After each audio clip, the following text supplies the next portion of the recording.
जय हिंद, जय Bharat and welcome to Study Capital. आप सबका बहुत बहुत स्वागत है स्टडी कैपिटल में। मैं संस्कार शुक्ला एक और ही बहुत कमाल का वीडियो लेके तुम सबके सामने हाजिर हो चुका हूं। एंड ये इस वीडियो बनाने का सबसे सही टाइम है क्योंकि बीएचयू फाइनली ऐड हो चुका है। एंड अब एकदम परफेक्ट टाइम है कि आपको बताने के लिए कि सीयूटी पीजी में एमबीए एग्जाम में ऑल अबाउट ए टू लेके जेड इन्फॉर्मेशन मिलेगी आपको इस वीडियो में। अगर तुम थोड़ा बहुत भी सीरियस हो, सीरियसली एमबीए करना चाहते हो, तो प्लीज वीडियो को लास्ट तक देखना।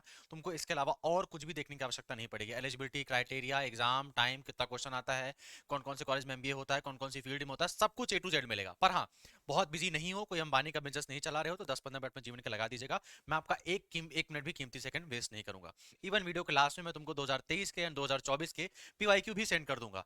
लास्टली एक और चीज आपको इंपॉर्टेंट अभी बता देते हैं। कमेंट बॉक्स में हमारे व्हाट्सएप चैनल का लिंक है, उसको प्लीज जाकर ज्वाइन कर लीजिए। एक भी इंपॉर्टेंट अपडेट आपसे मिस नहीं होने देंगे, ठीक है। एंड मोस्ट इंपॉर्टेंटली, उस ग्रुप में ऑलरेडी 3000 बच्चे ज्वाइन कर चुके हैं। तो कुछ काम की बात बता रहे होंगे तभी 3000 बच्चों ने ज्वाइन किया है, तो तुम भी ज्वाइन कर लेना। अभी वीडियो को पूरा देखो। अगर आप इस बार सीयूटी पीजी में एमबीए एग्जाम देने वाले हैं तो आपको बता दूं कि यहाँ पे कुछ कॉलेज एमबीए के लिए बहुत ही बढ़िया है। पहले हम कुछ बेसिक चीज समझ लेते हैं, फिर अपन बाकी बातें बाद में करेंगे। आ जाओ। सबसे पहले तो भैया सीयूटी पीजी का जो एग्जाम है, तो कंडक्टिंग बॉडी कौन है, कौन कराता है हमारा सीयूटी पीजी का एग्जाम, हमारा एमबीए का एग्जाम कराता कौन है। तो एनटीए एग्जाम कराता है। फ्रीक्वेंसी है, साल में एक बार ही एग्जाम होता है ये, और एक बार एग्जाम कब होता है, मार्च महीने में होने वाला है। तो साल में एक बार एग्जाम होता है। अगर तुमने एक बार इसमें ध्यान नहीं दिया तो एक साल का तुमको बैठना पड़ेगा, ठीक है। एक बार एग्जाम होता है। एग्जाम तुम्हारे इस बार क्लियर भाषा में समझा दिया गया है कि सीबीटी मोड में होगा। मतलब कंप्यूटर बेस्ड टेस्ट होने वाला है आपका। रुकना, मैं सिलेबस और इन सब के बारे में ही बात करूंगा, पहले हम नॉर्मल चीज समझ लेते हैं। लैंग्वेज जो है आपका एग्जाम की, वो इंग्लिश हिंदी दोनों है। मतलब तुम्हारा जो एग्जाम है वो इंग्लिश मीडियम और हिंदी मीडियम दोनों में आएगा। क्योंकि हमको जनरली एक डाउट होता है, सर एमबीए तो केवल एमबीए का एग्जाम केवल इंग्लिश में होता होगा। नहीं, तुमको जो क्वेश्चन पेपर है वो बाइलिंगुअल मिलेगा, इंग्लिश में भी मिलेगा, हिंदी में भी मिलेगा। अब कुछ पेपर पैटर्न की बात कर लेते हैं। तो तुमको 75 क्वेश्चन आएंगे, ठीक है। 75 क्वेश्चन कौन कौन से सिलेबस से आते हैं अभी हम उसको एक्स्ट्रा बात करेंगे। और तुमको 90 मिनट्स का टाइम दिया जाएगा, ठीक है। टाइम इस बार कम कर दिया गया है। पिछले साल 105 मिनट का टाइम दिया जाता था और 75 क्वेश्चन करने पड़ते थे। एंड लास्ट ईयर भी टाइम क्रंच बहुत होता था, ठीक है। मतलब हमने तो खुद जाके पेपर दिया तो हमको समझ में आता है। इस बार अगर टाइम मैनेजमेंट अच्छी नहीं है, भले तुम मैथ्स में कितने बड़े जीनियस हो, उससे फर्क नहीं पड़ता, पर तुमको टाइम मैनेजमेंट नहीं आता तो तुम्हारा एमबीए नहीं निकलने वाला अच्छे कॉलेज से। तो ध्यान रखना, मॉक टेस्ट जरूर प्रैक्टिस करके जाना, क्योंकि इस बार 90 मिनट का टाइम कर दिया गया है एंड 75 क्वेश्चन आपको करने हैं, ठीक। अब कुछ पेपर पैटर्न के बारे में समझ लो। तो देखो, पेपर पैटर्न में तुम्हारे जो टोटल मार्क्स होते हैं 300 नंबर का पेपर आता है। बहुत सिंपल सी चीज है, क्योंकि तुम तो एक जो क्वेश्चन होता है हमारा वो 4 नंबर का होता है।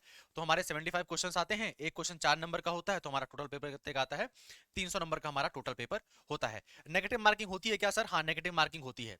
अगर तुम एक क्वेश्चन गलत करोगे तो तुम्हारे 1 नंबर कट जाएंगे। अगर मैं तुमको सिंपल भाषा में समझाऊं, तो अगर तुम 4 क्वेश्चन गलत करोगे तो तुम्हारा एक क्वेश्चन सही वाला गलत हो जाएगा। ये कौन सी मैथमेटिक्स सर? देखो, तुम्हारा एक क्वेश्चन सही करने पे तुम्हारे 4 नंबर कट रहे हैं। अगर तुम एक क्वेश्चन गलत करोगे तो तुम्हारे -1 मार्क्स कटेगा। अगर तुम 4 क्वेश्चन गलत करोगे तो तुम्हारे 4 नंबर कटेगा, है ना। इसलिए मैंने इसको -1/4 लिखा हुआ है। अगर इतना भी समझ में नहीं आ रहा है तो मैथ्स को ज्यादा ही वीक है, अच्छे से पढ़ाई करो। देखो, अब नेक्स्ट अपन बात कर लेते हैं एलिजिबिलिटी एंड सिलेबस क्राइटेरिया के बारे में। तो अब यहाँ से ध्यान से समझना। हम ऑफिशियल वेबसाइट में चले जाते हैं एनटीए की, एंड सबसे पहले हम एलिजिबिलिटी के ऊपर बात कर लेते हैं। एलिजिबिलिटी में तुमको सिंपल सादी भाषा में समझा दूं तो जितने भी मैक्सिमम कॉलेज हैं, तुमको कहीं से भी ग्रेजुएशन करके रखना है, किसी भी मतलब लैंग्वेज, मतलब स्ट्रीम में तुमने बीए किया है, बीएससी किया है, बीकॉम किया है, बी फार्मा किया है, कुछ भी किया है, उससे कोई फर्क नहीं पड़ता, ठीक है। किसी में भी ग्रेजुएशन करके रखो। दूसरा, तुम्हारे एटलीस्ट 50% मार्क्स होने चाहिए ग्रेजुएशन में, क्योंकि कई सारे कॉलेज ने 50% की लिमिट लगा दी है। कई सारे उन्होंने नहीं भी लगाई, लेकिन मैक्सिमम कॉलेज जैसे बीएचयू और बड़े बड़े जो कॉलेज हो गए, वहां पे 50% मार्क्स तुम्हारे ग्रेजुएशन में होने चाहिए। एक और चीज सर, मैंने अपना मास्टर्स कर लिया है, तो क्या मास्टर्स वाले नहीं अप्लाई कर सकते? मास्टर्स वाले भी कर सकते हो। तुमने एमए, एमएससी, एमकॉम कुछ भी किया है, तुम्हारे पास 50% मार्क्स होने चाहिए और तुम अप्लाई कर सकते हो। तो एलिजिबिलिटी केवल इतनी है। एज कोई मैटर नहीं करती है, तुम कितने भी साल के हो, तुम्हारा कितने भी साल का ड्रॉप हो, ये कुछ भी मैटर नहीं करता। केवल मनगढ़ंत कहानियां लोग फैला रहे हैं कि व्यूज के नाम पे। ना एज मैटर करता है, ना तुम्हारे कितने साल का गैप है वो मैटर करता है। सिर्फ एक चीज फर्क पड़ती है, तुम्हारा ग्रेजुएशन हो जाना चाहिए, 50% मार्क्स होने चाहिए। दूसरा, अगर ग्रेजुएशन हो चुका है, मास्टर्स हो जाना चाहिए। अगर मास्टर मतलब ग्रेजुएशन तुमने मास्टर्स कर लिया है तो भी इसमें 50% मार्क्स हो जाने हैं। कुल मिला के तुम्हारे ग्रेजुएशन हो जाना चाहिए। अब मैं तुमको इसको दिखा भी देता हूँ, कई सारे कॉलेजेस का तुमको वो दिखा के देखो। हमारी जो ऑफिशियल वेबसाइट है ना, इसमें अपन जब यूनिवर्सिटीज वाले सेक्शन में जाएंगे तो हम यहाँ पे हर यूनिवर्सिटी में जाकर उसका क्राइटेरिया चेक कर सकते हैं अपने खुद से। जैसे आप, मैं बीएचयू में करके दिखाता हूँ तुम लोगों को। देखो, जैसे बीएचयू में अपन आए, ठीक है। एंड बीएचयू में यहाँ पे मास्टर इन बिजनेस एडमिनिस्ट्रेशन का कोर्स है, मैं दिखाता हूँ। मास्टर ऑफ साइंस हो गया, ये रहा। मास्टर ऑफ बिजनेस एडमिनिस्ट्रेशन हो गया। इसमें पेपर कोड कौन सा देना पड़ेगा? सीओक्यूपी 12 का पेपर देना पड़ेगा। एलिजिबिलिटी क्राइटेरिया क्या है सर आपकी? मास्टर इन बिजनेस एडमिनिस्ट्रेशन में आपको यहाँ देखोगे, कहाँ गया मास्टर ऑफ बिजनेस एडमिनिस्ट्रेशन वाला कोर्स। और मास्टर ऑफ एग्री बिजनेस है। एग्री बिजनेस काफी डिफरेंट होता है और एमबीए काफी अलग होता है, ठीक है, इसलिए मैंने उसको नीचे कर लिया। चलो मैं तुमको यहाँ दिखा देता हूँ। देखो, ये अपन बात कर रहे हैं ये हमारे पौंडीचेरी यूनिवर्सिटी हो गई, ठीक है, हमारे पौंडीचेरी यूनिवर्सिटी हो गई। यहाँ पे एमबीए जो है, यहाँ पे कौन कौन से उसमें फील्ड में एमबीए कराया जाता है, तो एमबीए मार्केटिंग हो गया, ह्यूमन रिसोर्स हो गया, फाइनेंस हो गया, इनोवेशन हो गया, एंटरप्रेन्योरशिप हो गया, वेंचर डेवलपमेंट हो गया, डिफेंस स्टडीज हो गया, स्ट्रेटेजिक मैनेजमेंट हो गया। तुम्हारी वो क्या है, एलिजिबिलिटी क्राइटेरिया क्या है, graduation degree from any recognise university with 50% marks. अगर तुम जनरल कैटेगरी या यूआर में आते हो तो 50% मार्क्स होने चाहिए। अगर SC ST and PWD candidate हो तो 45% मार्क्स होने चाहिए। पेपर इसका देना पड़ेगा, सीओक्यूबी 12 का देना पड़ेगा। कौन कौन सी फील्ड में एमबीए कर सकते हो, इतनी सारी फील्ड हैं। ये कौन सी यूनिवर्सिटी की बात कर रहे हो सर, ये है हमारे बाबा साहब भीमराव अम्बेडकर यूनिवर्सिटी। चलो आ जाओ और यूनिवर्सिटी दिखाते हैं आपको। जैसे यहाँ पे देखो, मास्टर ऑफ बिजनेस एडमिनिस्ट्रेशन, ये बीएचयू का है, ठीक है। और जैसे आप बीएचयू में देख सकते हो मास्टर ऑफ बिजनेस एडमिनिस्ट्रेशन, यहाँ पे भी सेम चीज है, आपके वो कोर्स है, 50% मार्क्स होना चाहिए, किसी भी फील्ड में ग्रेजुएशन करना चाहिए, बस और कुछ भी तुमको नहीं चाहिए, ठीक है। और यूनिवर्सिटी आके देखो, MBA master of business administration, ये हमारे बीएचयू गई है, ठीक है। 50% मार्क्स होने चाहिए किसी भी बैचलर डिग्री में, यूजी डिग्री कोई भी होनी चाहिए फ्रॉम एनी रिकॉग्नाइज्ड यूनिवर्सिटी, किसी भी यूनिवर्सिटी से 50% मार्क्स कर लेना, ठीक है। देख लो कौन सा यूनिवर्सिटी है, ये हमारे central university of Himachal Pradesh है, ठीक है। उसका तुमको अलग दिखा देता हूँ, ये हमारे पौंडीचेरी यूनिवर्सिटी का। यहाँ अगर तुमको बिजनेस एडमिनिस्ट्रेशन में करना है, बिजनेस एडमिनिस्ट्रेशन करना है, डाटा एनालिटिक्स में एमबीए करना है, इंश्योरेंस मैनेजमेंट में एमबीए करना है, इंटरनेशनल बिजनेस में एमबीए करना है, टूर एंड ट्रैवल मैनेजमेंट में एमबीए करना है, क्या तुमको एलिजिबिलिटी चाहिए, bachelor degree from any discipline, 50% marks होने चाहिए। तो ये तुम्हारी सेंट्रल यूनिवर्सिटी ऑफ पौंडीचेरी है, ठीक है, पौंडीचेरी है, दिखा देता हूँ, देखो सेंट्रल यूनिवर्सिटी ऑफ पौंडीचेरी। एक दो को और दिखा देता हूँ मैं, सेंट्रल यूनिवर्सिटी ऑफ हैदराबाद का देख लो। सेंट्रल यूनिवर्सिटी ऑफ हैदराबाद में यहाँ पे एमबीए करने के लिए हमको कौन कौन से क्या कहते हैं, एलिजिबिलिटी क्या होती है, हालांकि एलिजिबिलिटी सेम ही होती है, फिर भी मैं दिखा देता हूँ, ठीक है। बार बार ढूंढना पड़ेगा तो बस वीडियो थोड़ा लंबी बन जाएगी, मैं वो नहीं चाहता। देखो यहाँ पे अब आप एमबीए का कोर्स है आपके सेंट्रल यूनिवर्सिटी ऑफ हैदराबाद में, ठीक है। तो यहाँ पे भी एमबीए में सेम, मतलब सब जगह सेम ही हुई है।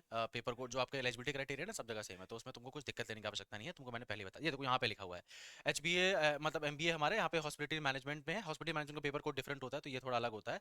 ये देखो एमबीए बिजनेस एनालिटिक्स में सीओपी की 12 में क्या चाहिए तुमको, यहाँ पे उन्होंने कहा कि आपके 60% मार्क्स होने चाहिए ग्रेजुएशन के समय, ठीक है। तो यहाँ पे इन्होंने 60% मार्क्स कह दिए, जो कि केवल किस में बात की गई है, आपके यूनिवर्सिटी ऑफ हैदराबाद के ऊपर बात की गई है। बाकी सबका कोर्स क्या था सर, एलिजिबिलिटी क्या थी sir, graduation and 50% marks, clear है। मैंने तुमको सारी यूनिवर्सिटी दिखा दी, बीएचयू से लेके हिमाचल प्रदेश से लेके पौंडीचेरी से लेके सब कुछ दिखा दिया है, ठीक है।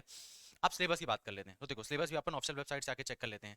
सिलेबस वाले सेक्शन में जाना, एंड तुम्हारा पेपर कोड क्या है, COQP 12। एक बात मैं आपको समझा दूं, अगर आपको एमबीए करना है तो COQP 12 जो आपका पेपर कोड है वही सब जगह एमबीए में इस्तेमाल हो रहा है। केवल दो एमबीए कोर्स है जहां पे COQP 12 इस्तेमाल नहीं होता। एक है होटल मैनेजमेंट, अगर तुमको एमबीए होटल मैनेजमेंट में करना है, जो कि यूनिवर्सिटी ऑफ हैदराबाद के अंदर ही आता है, तो तुमको COQP 22 का पेपर देना पड़ेगा। और अगर तुमको एग्री बिजनेस में एमबीए करना है तो तुमको दूसरा पेपर देना पड़ेगा, ठीक है।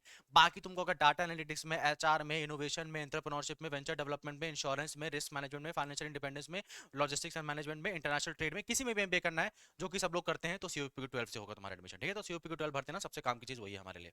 आज जाओ इसका सिलेबस देख लेते हैं। COPQ 12 कहाँ है, ये रहा COPQ 12 जनरल पेपर एमबीए, यहाँ पे साफ साफ लिखा ही हुआ है जनरल पेपर एमबीए, ठीक है। अब देखो यहाँ पे हमारे एमबीए में 4 पार्ट्स होते हैं, हमारे एमबीए के सिलेबस में बता देता हूँ। एक होता है हमारा लैंग्वेज, लैंग्वेज में से इंग्लिश लैंग्वेज भी है, हिंदी लैंग्वेज भी है, दोनों में से कोई एक का पेपर देना पड़ता है। मतलब इंग्लिश से भी आएगा, हिंदी भी आएगा, तुमको दोनों में से कोई एक लैंग्वेज का पेपर देना पड़ेगा। मैथ्स देनी पड़ेगी, रीजनिंग देना पड़ेगा, और डाटा इंटरप्रिटेशन देना पड़ेगा, ठीक है। आ जाओ सिलेबस देख लो, ये सिलेबस में तुमको प्रोवाइड भी करा दूंगा, तो वहां से एक बार अच्छे से और देख लेना, ठीक है। इंग्लिश में क्या क्या सिलेबस है, इंग्लिश ग्रामर है, इंग्लिश यूजेज एरर्स है, जंबल्ड वर्ड है, पैरा सेंटेंस करेक्शन है, सेंटेंस इंप्रूवमेंट है, रीडिंग कॉम्प्रिहेंशन है, पैराग्राफ कंप्लीशन है, वन वर्ड सब्स्टिट्यूशन है, सिनोनिम्स एंटोनिम्स है, आइटम्स एंड फ्रेजेस है, ठीक। हिंदी का सिलेबस देख लो, हिंदी व्याकरण है, अशुद्ध प्रयोग है, परिच्छेद का उचित क्रम है, वाक्य शुद्धि है, वाक्य परिशक्कर है, पाठ बोधन है, वाक्य की पूर्णता है, अनेक शब्द के लिए एक शब्द है, समानार्थी एवं विलोम शब्द है, मुहावरे हैं। दोनों में से कोई एक लैंग्वेज करनी है, ठीक है, दोनों नहीं करना। तुम्हारे 75 क्वेश्चन जो आते हैं ना, 75 में से तुम्हारे तो मांग चलो 12 क्वेश्चन इंग्लिश से आते हैं, 12 क्वेश्चन हिंदी से आते हैं। दोनों में से किसी एक लैंग्वेज का पेपर देना पड़ेगा, दोनों नहीं देना पड़ता, ठीक। अभी कहाँ से कितने क्वेश्चन आते हैं मैं वही बता दूंगा। अब देखो तुम्हारे मैथ्स का आ गया, तो मैथ्स में तुम्हारे इतने ही चैप्टर हैं, partnership, simple interest, compound interest, profit and loss, percentage, pipe and system, time speed and distance, problem on train, work and wages and time and work. Most important chapter है तुम्हारे percentage and time speed and distance, ठीक है। या तो मेरी बात अभी मान लो, जब पेपर देके जब आओगे तो खुद ही समझ जाओगे। रीजनिंग आ जाती है, रीजनिंग में हमारे क्या है, ranking test, linear arrangement, matrix arrangement, sequencing, statement arrangement, cause and effect, blood relation, coding decoding, non verbal reasoning, analogy test, ये तुम्हारा इसका सिलेबस है। सिलेबस में तुमको सेंड कर दूंगा, तो उसे देख लेना है ना। फिर हमारा लास्ट में आता है data interpretation, pie chart, line chart, bar chart, tabular chart, mix chart, data sufficiency, graphic graph number system, tabulation and sets and Venn diagram, ठीक है। ये है तुम्हारे COPQ 12 का सिलेबस, ठीक। तो सिलेबस तुमको बता दिया गया, एलिजिबिलिटी क्राइटेरिया आपको बता दी गई, एंड लास्टली अब मोस्ट इंपॉर्टेंट जो हमने वादा किया था भैया कि आप सर हमको पीवाईक्यू देने की बात कर रहे थे। पीवाईक्यू देने से मैं तुमसे एक दो चीज पूछना चाहता हूँ। अगर आप लोग मुझसे डिटेल में वीडियो चाहते हो कि सर जो हमारा पेपर जो हमारे सिलेबस है उसका एक डिकोड सीरीज लेके आइए, किस चैप्टर से या तो कौन से मोस्ट प्रायोरिटी टॉपिक्स होते हैं हमारे सिलेबस में, ठीक है। मैथ्स में कौन कौन से मोस्ट इंपॉर्टेंट चैप्टर्स होते हैं, क्योंकि अगर तुम 3-4 साल का पीवाईक्यू एनालिसिस करोगे तो तुमको ऑटोमेटिक समझ में आ जाना चाहिए कि परसेंटेज एंड प्रॉफिट लॉस भगवान है मेरे लिए, ठीक है। तुमको चीज समझ में आ जानी चाहिए अगर तुम पीवाईक्यू देखोगे। अगर वीडियो चाहते हो तो प्लीज कमेंट बॉक्स में बताना। सेकंड चीज मुझे बताना, अगर आप लोग बोलोगे तो मैं जरूर बताऊंगा। अगर आप चाहते हो मुझे हर मैं कॉलेज वाइज आपके एमबीए के लिए वीडियो बनाओ। कॉलेज वाइज एमबीए के लिए वीडियो बनाने का मतलब क्या है सर, बीएचयू में जो एमबीए होता है वहां पे कितनी सीटें हैं, कितनी सीटें हैं, कितनी फीस है सर। जो बीबीएयू में बाबा साहब भीमराव अम्बेडकर में जो एमबीए होता है वहां पे कितनी सीटें हैं, कितनी फीस लगती है, कितने लोगों को हॉस्टल मिलता है, पैकेज मिलता है या नहीं मिलता है। अगर ये चाहते हो कमेंट बॉक्स में जरूर लिखना, जिसमें सबसे ज्यादा कमेंट आएंगे मैं जरूर उस चीज के ऊपर वीडियो बनाऊंगा। एक वीडियो में सब कुछ बता पाना इम्पॉसिबल है, पर अगर आप लोग बोलोगे तो मैं जरूर बनाऊंगा। बीएचयू एमबीए के लिए मैंने ऑलरेडी एक वीडियो बना के रखा हुआ है, तो अगर जाके एक बार देख सकते हो। अब आ जाओ, तुम्हारे लिए फोकस रिवॉर्ड का समय आ चुका है। तो फोकस रिवॉर्ड के लिए अगर आपको पीवाईक्यू चाहिए 2023 के, 2024 के और 2025 का ऑफिशियल सिलेबस चाहिए, तो 2023 एंड 2025 का सिलेबस पाने के लिए कुछ भी नहीं करना है। कमेंट बॉक्स में व्हाट्सएप चैनल का लिंक दिया हुआ है, 3000 बच्चे ज्वाइन कर चुके हैं, तुम भी जाओ वहां पे, गूगल ड्राइव का लिंक मिलेगा, तुम्हारा वहां पे पीवाईक्यू बना बनाया रखा हुआ है। दूसरा, अगर 2024 का तुमको पीवाईक्यू चाहिए तो एक नंबर नोट कर लीजिए, वहां पे आपको मैसेज करना पड़ेगा, अंदर आपको उसका पीवाईक्यू मिल जाएगा, ठीक है। 9198451120, इसमें मैसेज करोगे तो तुमको 2024 का पीवाईक्यू मैं प्रोवाइड करा दूंगा, ठीक है। ऑफिशियल वाला, सैंपल पेपर नहीं है। तो यहाँ से आपको पीवाईक्यू मिल जाएंगे। लास्टली, अगर तुम चाहते हो भैया कहीं वहां से तैयारी करें जहां से रिजल्ट आता है, जहां से सच में बच्चे सेलेक्ट होते हैं, तो स्टडी कैपिटल से बेस्ट ना कोई था, ना कोई है, ना कोई बन पाएगा।